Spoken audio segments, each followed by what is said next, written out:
Miss Cha, thank you very much. Tsaka alam nyo, feel na feel ko, love na love ako ng Odjongan. Totoo yan, walang bola. First of all, I'd like to say good afternoon to everyone. Maadong hapon, maayong nga hapon sa tanan, kagbisan pa nga hindi Odjonganon sa ibang lugar nga within Tablas, maayong hapon. Good afternoon also to our viewers, sa ating mga followers, sa ating mga volunteers, at sa mga supporters. Lalo na ang nasa social media ngayon, nanonood ng ating live na event. Good afternoon. Good afternoon. I'd like to give special recognition also to these women here in front. Sila Kapitan, Kagawad, salamat po. I'm really sorry that at this point, hindi ko ma-mention ang inyo isa-isang name, but you know who you are. Thank you po. Also, Ms. Cha, thank you very much. And of course, thank you, Sav. Grabe yung si Sav natin, si Savannah.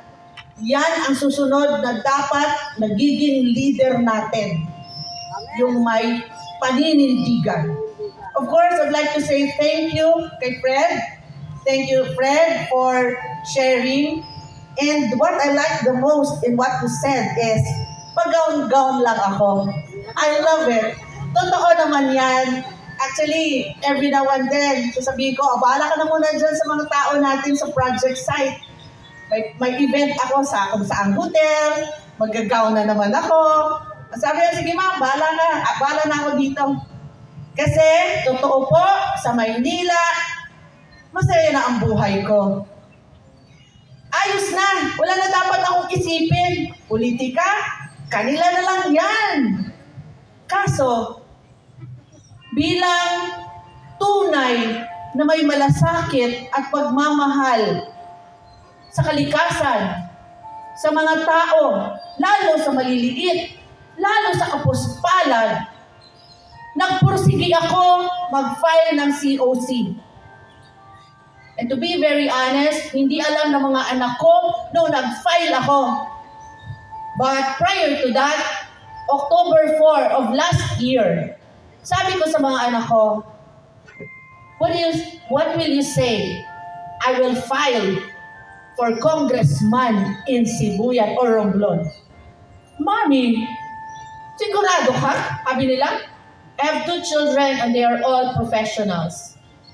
Nandun sila, Manila-based, and nandun sila sa mga multi-million companies, and they have their own life. Sabi ko, laban ko to mga anak. Eh, syempre, sila ay lumaki sa Maynila dahil doon ako din nagkapamilya. Pero ako, hindi ko kinalimutan kung saan ako nanggaling. Nasa puso ko ang Sibuyanon at tunay na Romblomanon. Sa tuwing ako'y magsiservisyo sa iba-iba kong Rotary Club, Sonta International, Inner Wheel Club, Soroptimist, ano pa, name it. Meron akong community service kahit nung ako'y bata-bata pa. Dahil nasa puso ko ang pagserbisyo. Hayaan ko ba na ibibigay lang sa kanila ulit ang corona na hindi man lang sila kabahan ng dibdib? Aba, hindi pwede. Totoo, babae ako. Pero hindi lang ako basta-basta babae. Sobra pa, sa lalaki ang kaya kong gawin. Yes! Mabuhay! Sa Sibuyan, madaming may kakayahan, may pera, nasa posisyon na, pwedeng tumakbo bilang congressman. Even in Tablas. Kaso, wala daw walang nangyari. Kaya tahimik na lang sila, nag-antay. Naisip ko, October 4, nagtanong ako, wala pa palang nagpa-file ng COC. Pero sigurado ako, magpa-file ulit yung nakaupo. May bumulong sa aking isip. O Vivian, ano pang ginagawa mo? Hindi ikaw na lang. Umuwi ka doon. Kailangan ka ng Sibuyan. Kailangan ka ng Romblon. Lahat ng connections mo na ginawa mo sa Maynila, sa Rotary at iba-ibang organisasyon, yung mga kliyente mo, yan ang support mo. Lahat ng yan ay pwede nating gamitin, lalo na pag tayo'y nakaupo. But to be very honest, nag-iisa po akong nag-file kasi hindi naman alam ng mga kumakandidatong iba na si Carmona magpa-file congressman. O di kabog kayong lahat. Kahit sila nagulat. Sino tong liit-liit bang-iso? Sabi dito sa Ojongan, bang-iso. Babae, bang-iso. Tumatabla sa pader. Pero in my mind, kahit babae po ako, hindi ko basta-bastang hayaan na ganunin na lang ang Sibuyan dahil sila po ang pumirma ng pagmimina sa Sibuyan. Hindi ang taga Mindanao, hindi ang taga Ilocos, hindi ang taga Maynila ang pumirma, kundi ang isa rin Romblomanon. Romblomanon bang matatawag yun? Sigurado ba siya? Because of greed, gahaman. Kapag upo nila, paulit-ulit inuuto ang mga Romblomanon. Sabi ko, o di sige, Lord, ikaw ba yan? Sinasabi mo umuwi ako doon, magsakripisyo? Okay, so be it. Minsan na rin namang halos nawala na ako sa mundo eh. Nagkasakit din naman ako pero hindi nung pandemic time pero hindi COVID. Minsan na rin naman akong halos umalis na magbabay sa mundong ito. Pero yun pala, humingi ako ng milagro, gumaling. To the point that I cannot even drive. I cannot even take a bath of my own self. I was bedridden for almost 2 years. Ang super payat ko po noon. Pero, I asked miracle every day. Every day ho, umiiyak ako because of this body pain. Pero sabi ko, Lord, pagalingin mo ako, give me miracle. Dahil kung anong gusto mong gawin sa akin, na mission ko, I will abide. Ito na nga siguro, looking back. Ito na yon, pinatatakbo pala akong hindi mayor, hindi vice mayor, hindi SB, hindi rin barangay tanod, kundi congressman ng Romblon. Pero given that experience ko sa big city sa Maynila, hindi ako natakot na ang sabi nila binabangga ko pader. Ladies and gentlemen, wala pong pader. Katang-isip lang nila yung pader. Tao din sila. Iba ka nga po, pagod na rin. At kapag ako pong binoto nyo, you are giving him the favor na mag-enjoy na siya ng kayamanan niya. Diba? Mahal niyo siya. Especially sa mga supporters niya. O, pagpahingayin niyo na. Si Carmona naman, please. Diba? Mas may enjoy niya kung anong meron siya ngayon. Dahil lahat tayo hindi lalabas ng buhay sa mundong ito. Una-unahan lang. Ako po, personally, hindi ko kailangan yumaman.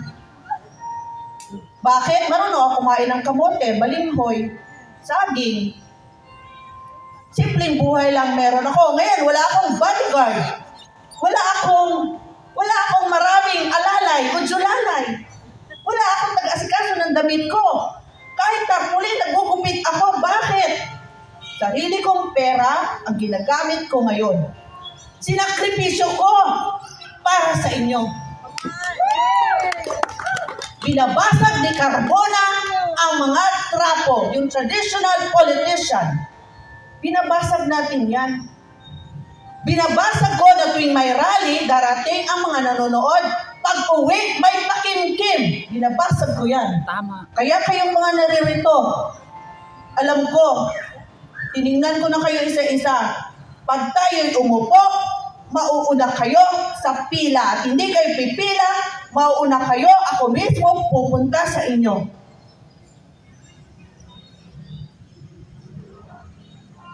Mag-isa, nag-file ako. October 6, Sunday. Dahil 7, Monday, 8, last day. Nag-drive ako mag-isa, papuntang Batangas. Iniwan ko ang sasakyan, sumakay ako ng barko, papuntang Romblon, madaling araw, dumating ako, tricycle driver, hindi ko kilala, naganap ako hotel, ayun na. Pwede ka naman kasi malakas ang loob mo, basta may ganyan ka lang di ba? Dahil malakas ang loob, dahil ang Panginoon nasa atin. Mag-isa ako nag-file. Pag-file ko doon, sabi ng ating mga magigiting na kapulisan, Ma'am, anong pina-file mo? Congressman. Pwede ka ba naming picturean? Sige po, picture lang kayo. Diba? Yung iba nga, sabi ni Fred, kahit barangay tanod, may kasama. Ako, nag-iisa, tricycle driver lang ang aking kasama. At nagpapasalamat ako sa mama na yon dahil tumulong sa akin. Yun ang tinatawag na pag-isob. Then, nag-post ako sa Facebook. Sabi ko, change is coming. Nakita na yung anak kong lalaki, tumawag, Mami, where are you? Oh no, anak, andito ako sa Romblon. Nag-file ka ba COC? Tinotoo mo? Oo, anak, nakita ko, di ba? Ang mami niyo pag nagsalita, somehow, naisip ko na yan, pero ituloy ko kung kaya ko. Bakit? May malaki akong puso. Check. May kakayahan akong mamuno. Check. Kaya 4 beses ako naging president ng Rotary. Every now and then. Oh, 4 na taon na ako nagpresidente, iba-ibang taon. Meron pa mga real estate, hindi ko na kailangan ipagyabang yun. Kasi, the fact ako tumindig, kaya natin bumunggo sa pader. Yan si Carmona, tama. Real talk. Si Carmona, may malaking puso sa pagsilbi. Si Carmona, lakas pa. Si Carmona, may experience, kakayahang mamuno. Si Carmona, ay numero 1 sa balota. Siya ngayon, number 2 na lang. Kaya number 1, ipanalo nyo. Hindi na kailangan mag-isip. Pero ito lang, alam ko marami nagmamahal sa aking katunggali. Alam ko yan, given na yan. Marami naman kasi, syempre, naanbunan. O sabihin mo, hindi pa naman kasi nila ako kilala noon. Siyempre, lahat ng kapital, siya kilala. Mayor, kilala siya. Si Carmona ngayon lang dumating sa buhay nila, kaya hindi ako nagsiselos. Dahil oras makilala niyo kung paano ako mag-treat ng tao na pantay-pantay. Madali ako lapitan. Siguro, mag-change of heart sila. At I tell you, sa hindi buboto sa akin, ayos lang yan. Kasi pag tayo nanalo, mahal ko pa rin kayo. Kung anong naranasan nyo nung panahon na sila nakaupo, pag tayo umupo, I promise, wala akong tatanggalin sa trabaho. Kasi may kaldero kayo. May buhay kayo, may pamilya kayo, ba't ko kayo tatanggalin? Maliban na lang kung hindi kayo mag-perform. Okay, pag-usapan natin, anong trabaho ng congressman?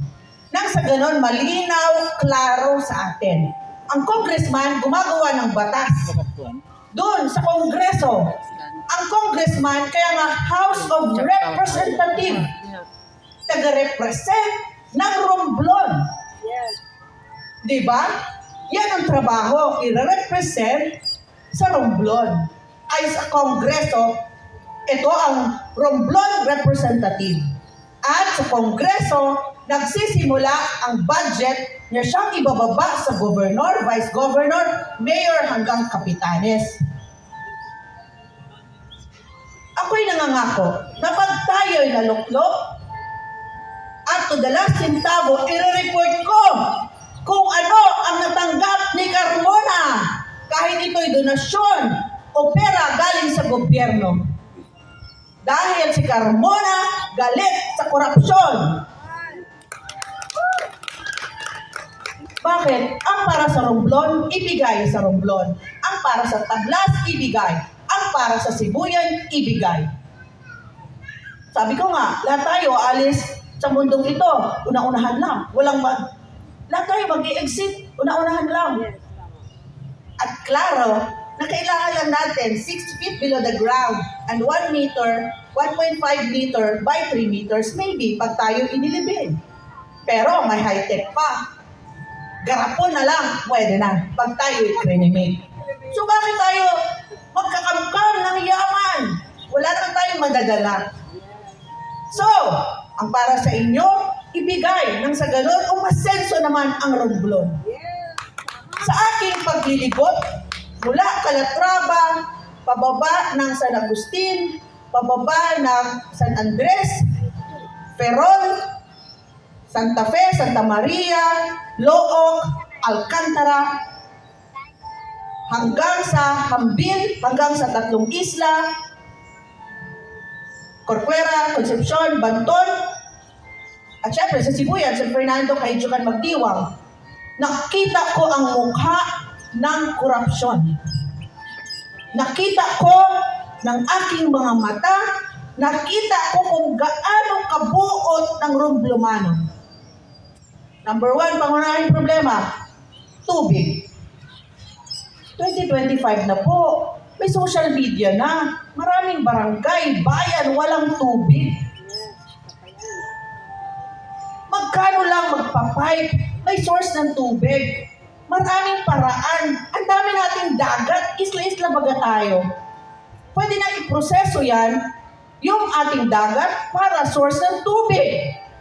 Sa Saudi Arabia, ganyan ang ginagawa nila. Yung pang-inom, kayang gawin.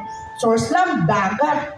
Kasi, kung ang mga nakaupo, pag banwa ang ginaisip para sa tao, pwede yan. Sa akin din paglilibot, meron ngang hospital o building, wala namang laman na aparatos or equipment. Walang x-ray, kuha ka ng full blood sugar or blood chemistry, mag-aantay pa ng result, at walang doktor na magbabasa. Kung ang pasyente at talagang emergency niya, inabot ang 3 araw para basahin, ay sakit na naman pala, UTI, nagtagal pa. Hindi agad nalunasan kasi karamihan ng clinic dito, meron pa, nagkwento sa akin, alas 4, cut off na raw, 3:30, cut off na, mag-uwian ng taga-clinic. Abaw, hirap naman ganun. So sa Kongreso, yan ang nagpupondo sa governor, pababa, para dalhin sa taong bayan ang anumang proyekto. Ipararating natin yan, na sigurado po tayo dahil isang term nga lang hinihingi ko Kaya wala akong masyadong promises sa inyo maliban sa patubig na kailangan natin araw-araw. Livelihood. Buksan natin ang mga pier. May natutulog na mga pier. Bawat munisipyo dapat may pier. Bakit? Merong arrastre estividorin. Merong magkakatrabaho ang ating mga tatay. At yung ating mga laborer or porter, bigyan natin allowance monthly nang sa ganon, pag may dumating na mga dayuhan o turista, walang mag-aagawan.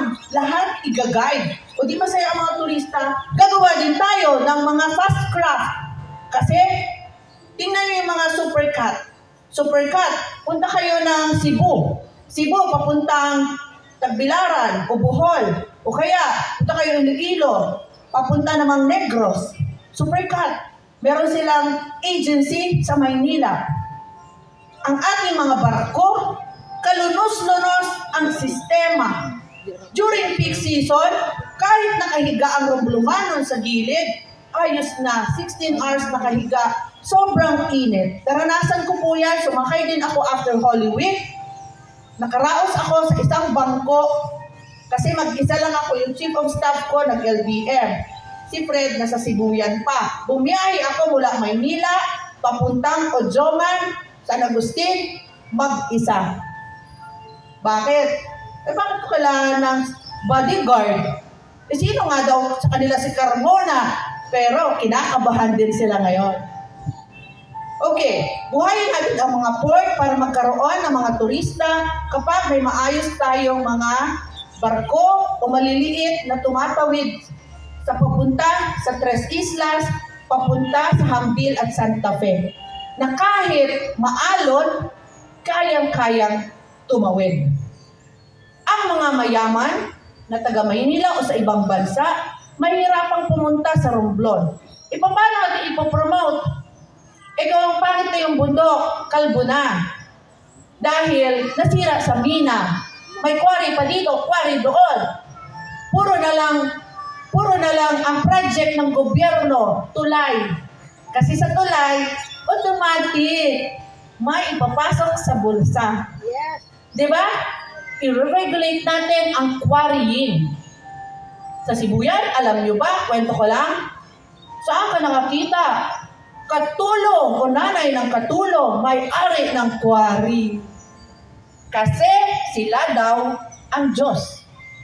Di ba? Yan ang ating titingnan pag tayo'y umupo. Yan, tama. Ang tunay na matapang, tumatayo dito, nagsasalita. Sabi pa nga dun sa Calatrava, isa lang din akong binayaran para lumaban. At aatras na daw si Carmona. No way. Wala sa lahi ng Rios, Carmona umaatras.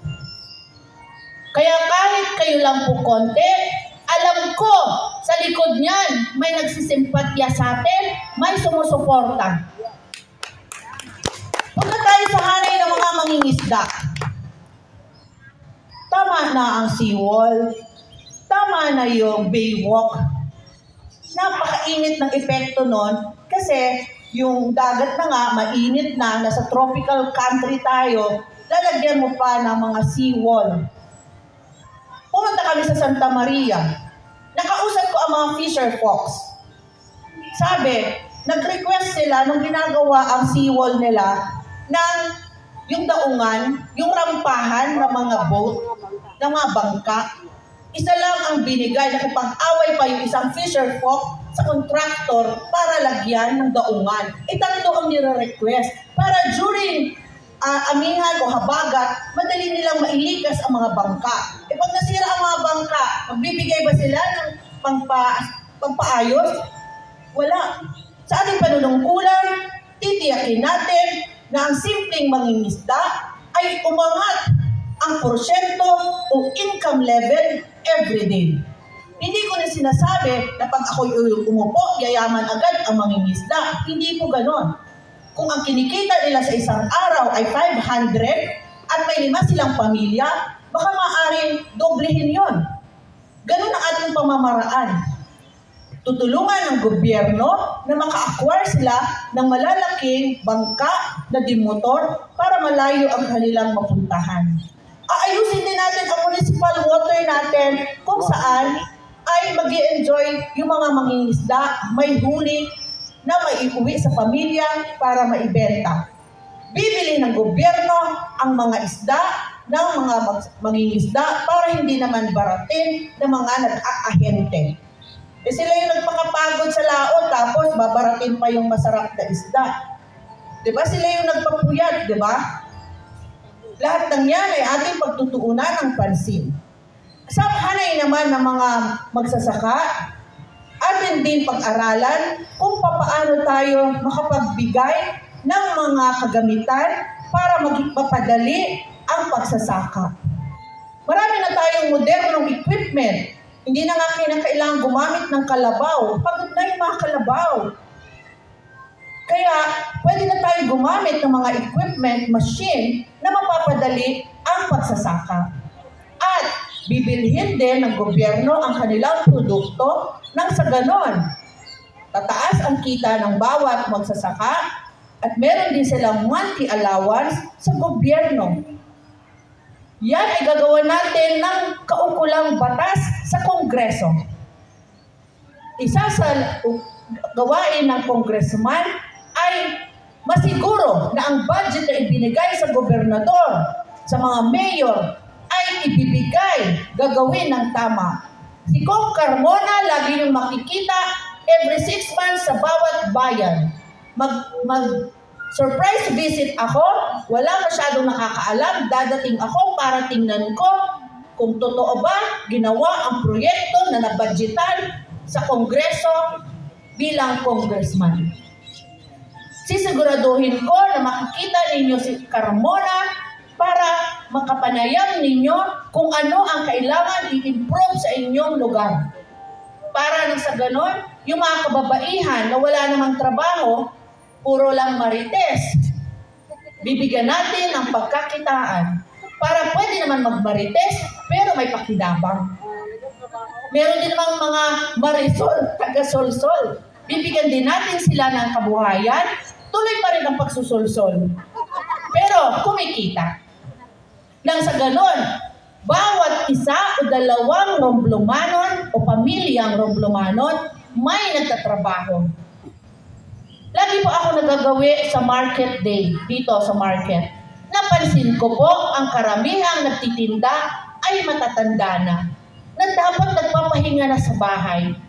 Minsan, pumunta ako dyan, yung pambili ko na pampalengke, halos naubos kasi binilan ko sila puro singkamas.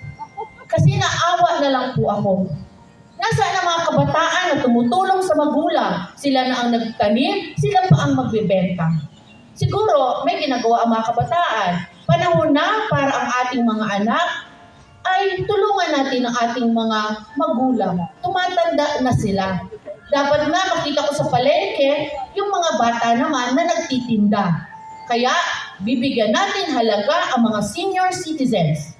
Kasi nagpagod na sila. Kailangan nag-i-enjoy na lang sila. Kailangan patagay-tagay na lang ng tuba. Pakuyakoy na lang. Noon, pinangarap ko pag umuwi ako sa Sibuyan, pag ako'y nag-retire, gagawa ako ng isang bahay kubo, lalagyan natin ng mga senior citizen, doon sila gigitang-gitara, lalagyan natin musical instrument, pagkatapos, yung mga kabataan magtatanim para may allowance sila sa kanilang tanim. Ang magbabantay ang mga nanay o tatay na wala namang gawa. Yung mga bata papasok sa eskwela, may pang-allowance. That is giving empowerment sa community. We empower the community. Huwag natin puro ayuda. Kailangan magbanat ng buto ang Romblomano. May test na tayo na siya magde-develop ng ating skills. Mahirap naman sabihin, kung bigyan mo akong trabaho, anong alam mo? Hindi ako marunong magkarpintero, hindi ako marunong magmekaniko, hindi rin ako marunong ay sorry, hindi kita mabibigyan trabaho. Real talk lang tayo. Pwede ka magsanay sa TESDA na andyan na. Gamitin natin ang proyekto ng ating gobyerno, yung mga program na maayos. Magbabanat lamang tayo ng buto para walang magutom sa ating pamilya. Mabuti nga ngayon ang social media, marami ng artista. Kagaya niyan, si Katigson TV, artista na yan. Si Jobs, artista na rin yan. Kasi, pantay-pantay na ngayon. Depende na lang sa diskarte mo, depende sa sipag mo. Yan na ngayon eh. Isa sa dahilan bakit ako nag-file din, may social media na. Kahit hindi ko man marating, makikita niyo si Carmona sa Facebook. Dahil pwede naman yun. 300,000 ang population ng buong Romblon. In 2022 election, nasa 200,000 plus ang voters. Hindi ko naman siguro kayang gawin yun sa loob ng 45 days.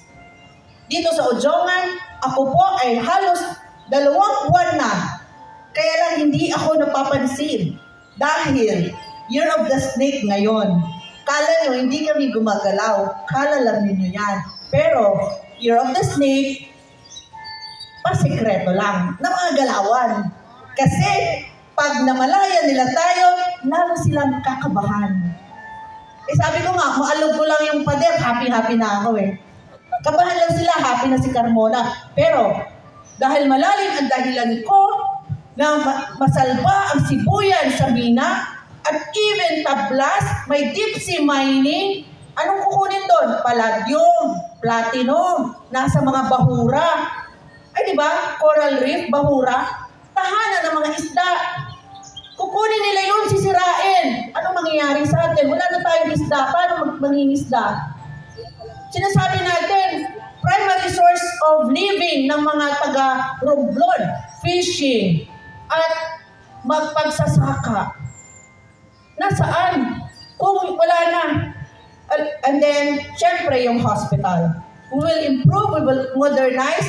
Bawat municipality, merong maayos na hospital. Hindi kailangan malaking building. Tapos na tayo sa mga pa-gym. Tapos na tayo naglalakihang gym. Nakakain mo ba yung mataas na gym? Hindi naman. Panahon na para bigyan kayo ng basic need, pagkain, tubig, at kalusugan. Bigyan natin ang hospital ng tamang kagamitan na kahit fourth quarter na, meron pa rin cotton, may mertiolate, merong alcohol, merong ganong kagamitan. Sa Kongreso, pwede tayong gumawa ng batas na ang mga x-ray ay libre na, lalo kung indigent, kung walang hanap buhay talaga. Yan ang gawain ng congressman.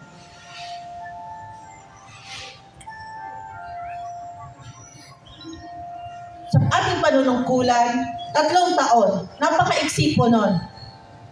Para mulatin kayo sa totoong pamumuhay ng demokrasya. Alam ko, marami po tayong supporter, wala ngayon. Wala sila sa mga silya na yan. Nandun sila sa Facebook kasi takot sila malaman ng mga hepe nila dahil baka mawalan sila ng trabaho. Sa panunungkulan ko, totoo ang mamuhay sa democratic country. Wala tayong bahid ng opresyon, supresyon. Walang ganon. Kasi isang term lang hinihingi ko. Now or never. Minsan ko lang maisip, tumakbo. Baka sa susunod, bahala na kayo. And running is a test. Lalo sa Sibuyanon, kung hindi pa ako doon, landslide. Sayang lang ang pagpagod ko, pero okay lang yun. Nakita ko naman kayo. Na-experience ko habang bata. Para lang naman ako nag-wow Romblon. Dahil ang pagtulong hindi nagtatapos sa eleksyon. Umiikot ako para makita ko dahil sa Rotary, aktibo tayo, tumutulong tayo sa mga komunidad na nangangailangan ng tulong.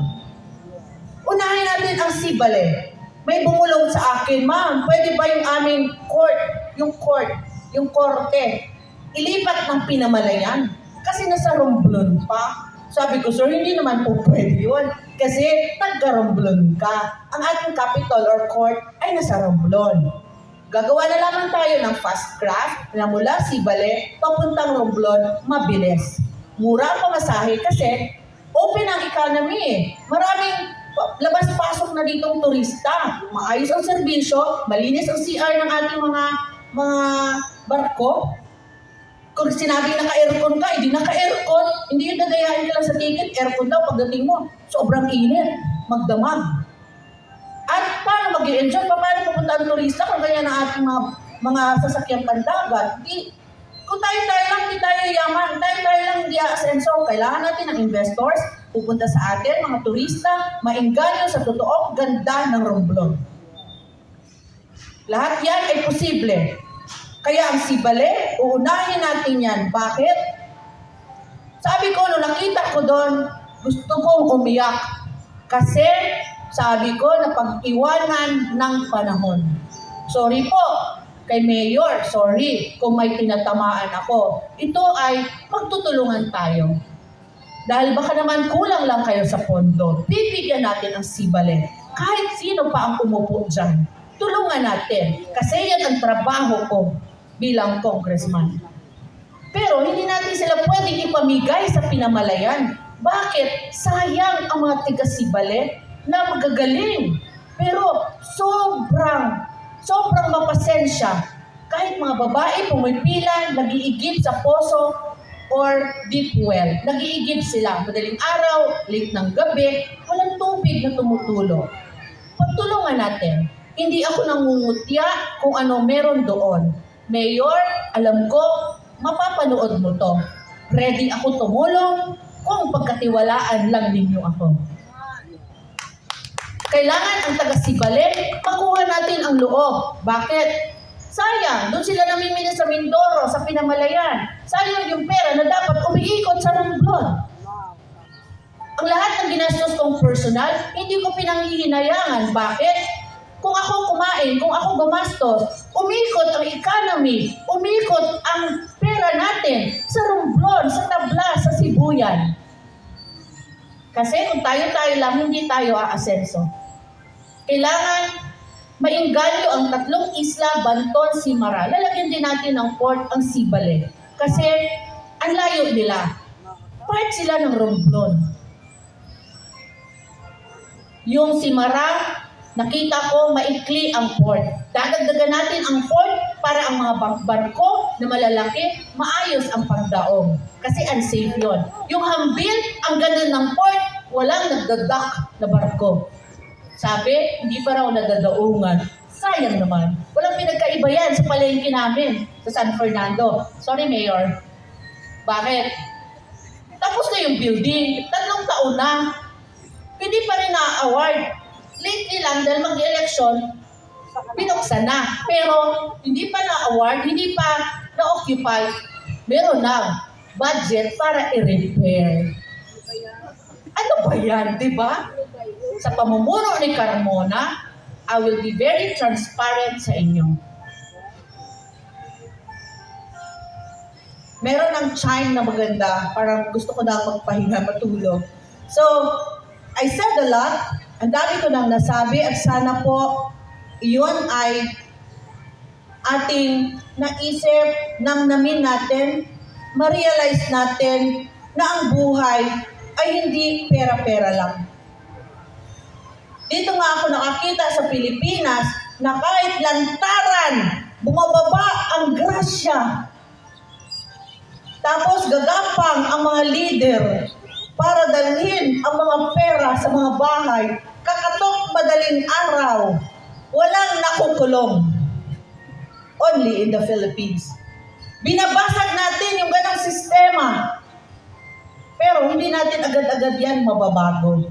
Nasa inyo lang po yun kung konsensya ninyo. Pero ang buhay nyo, 3 taon, hindi lang pang 1,000. 350 lang pala kayo, 1 taon, wala pa piso kada araw sa ganong politiko. At sabi nila, wala yan si Carmona. Walang contest.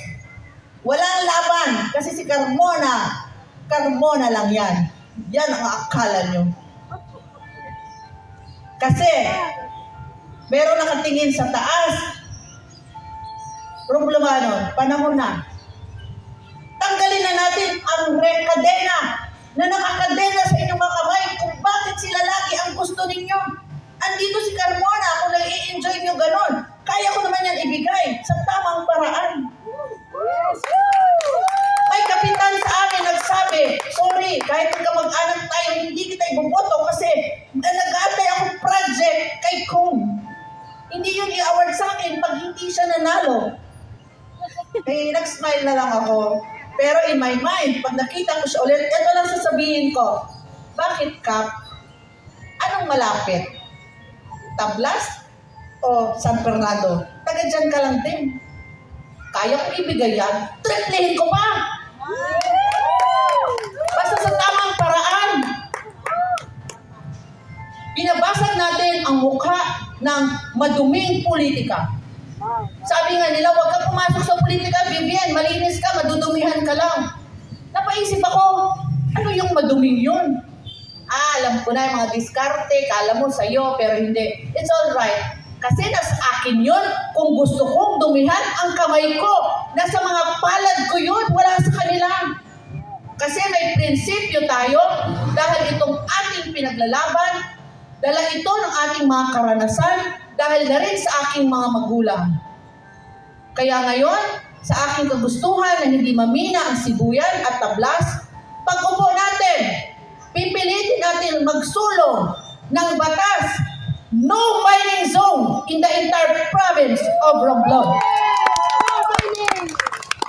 Mahirap pero political will lang yan. Pag may gusto, may paraan. Kung ayaw, may dahilan. Kaya ang uupo, kung sino man, i-challenge natin. In 3 years, kaya mo ba gumawa ng batas?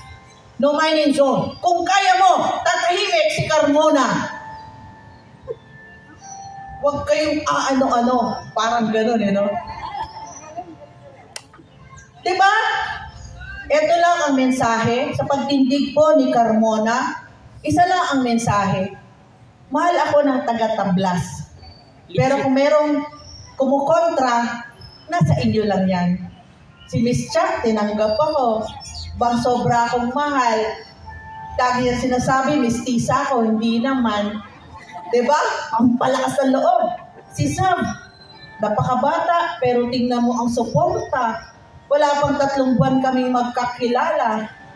Kasi po, hindi na ngayon tanong kung sino ang tumindig.